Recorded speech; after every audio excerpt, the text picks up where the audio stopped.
Hi friends, नमस्कार। आप सभी का स्वागत है। मैं हूं यशोवर्धन और ये हजेला एकेडमी का यूट्यूब प्लेटफॉर्म हजेलाज आईएएस।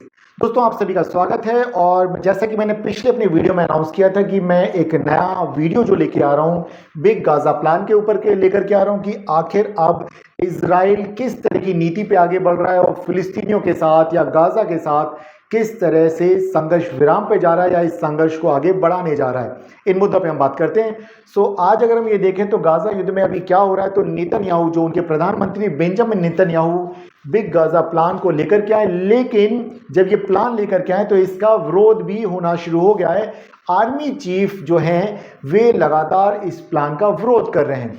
तो देखें ये क्या है। तो देखिए, बिग गाजा प्लान सीधा सीधा ये है कि अभी गाजा के लगभग 75% पर इजराइल का कब्जा है, लेकिन वे चाहते हैं इस 75% नहीं, पूरे के पूरे 100% हिस्से पर इजराइल का कब्जा हो और वे जहां चाहें यहूदियों की बस्ती को बसा सकें। तो चलिए आगे बढ़ते हैं।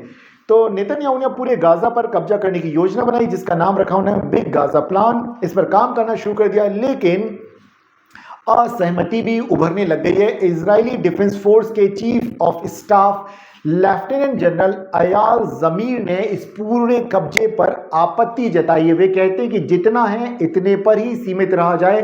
पूरे कब्जे पर अगर हम जाते हैं तो फिर एक ऐसे थकाऊ युद्ध में हम फंस जाएंगे जहां से बाहर निकलना बहुत मुश्किल होगा। वे कहते हैं लगातार हर जगह युद्ध चलते रहेंगे।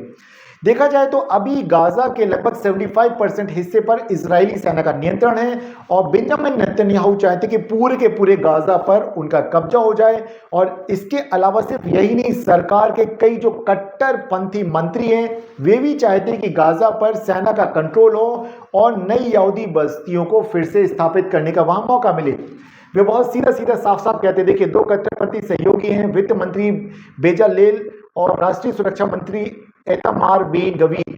वे कहते हैं कि यहाँ पर गाजा पर सैन्य शासन स्थापित किया जाए और पूरा का पूरा गाजा को इजरायली राज्य में शामिल कर लिया जाए, उसका विलय कर लिया जाए और वहां पे यहूदी बस्तियां बसाई जाएं, इजरायलियों की बस्तियां बसाई जाएं।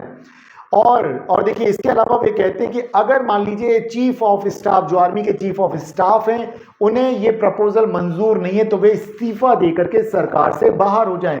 कुल मिलाकर के स्थितियां यहां बहुत गंभीर हैं और यहां पर जो स्थितियां हैं तो विदेशी जो दूसरे देश है उनको यहां पे इन्वॉल्व होना पड़ेगा। इजराइल के इस प्लान पर कहीं ना कहीं रोक लगाने की बात करनी पड़ेगी, क्योंकि अगर ऐसा किया जाता है तो जो आर्मी चीफ हैं इनका कहना सही है। वे कहते हैं कि गाजा पर कब्जे की अगर कोशिश करते हैं तो जो 20 इजरायली बंधक हैं उनकी जान को खतरा होगा और गाजा में एक अनिश्चितकालीन संघर्ष में इजराइल को फंसना पड़ेगा। थकाऊ युद्ध में इजराइल को फंसना पड़ेगा।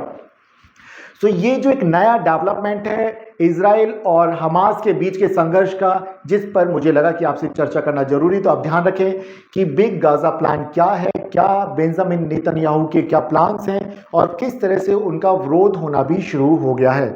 तो दोस्तों, मैं उम्मीद करता हूं कि ये वीडियो आपको हमास और गाजा, इजराइल, इनको समझने में, बिग गाजा प्लान को समझने में मदद करेगा और आप लगातार हमारे साथ बने रहे। अगर आप अब तक हमारे साथ हैं और आपने हमारे इस चैनल को यदि सब्सक्राइब नहीं किया तो प्लीज़ हमारे चैनल को कर लीजिए आप सब्सक्राइब, लाइक बटन को दबा दीजिए और इसके अलावा आप इसको शेयर कीजिए, बेल बटन जरूर दबा दें ताकि हमारे जो नए वीडियोस हैं उनका नोटिफिकेशन आप तक पहुंच सके। मेरा नाम है यशोवर्धन और ये हजेला एकेडमी का यूट्यूब प्लेटफॉर्म है हजेलाज आईएएस। और ये जितने भी नोट्स हैं ये पीडीएफ फॉर्म में, हिंदी एंड इंग्लिश में दोनों में आपको हजेला एकेडमी की वेबसाइट पर मिल जाएंगे। आप वहां से जाकर के आप ले सकते हैं, हिंदी और इंग्लिश दोनों ही मीडियम में। नमस्कार दोस्तों, फिर मिलते हैं हम अगले दिन। तब तक आप अपनी तैयारी जारी रखें। नमस्कार।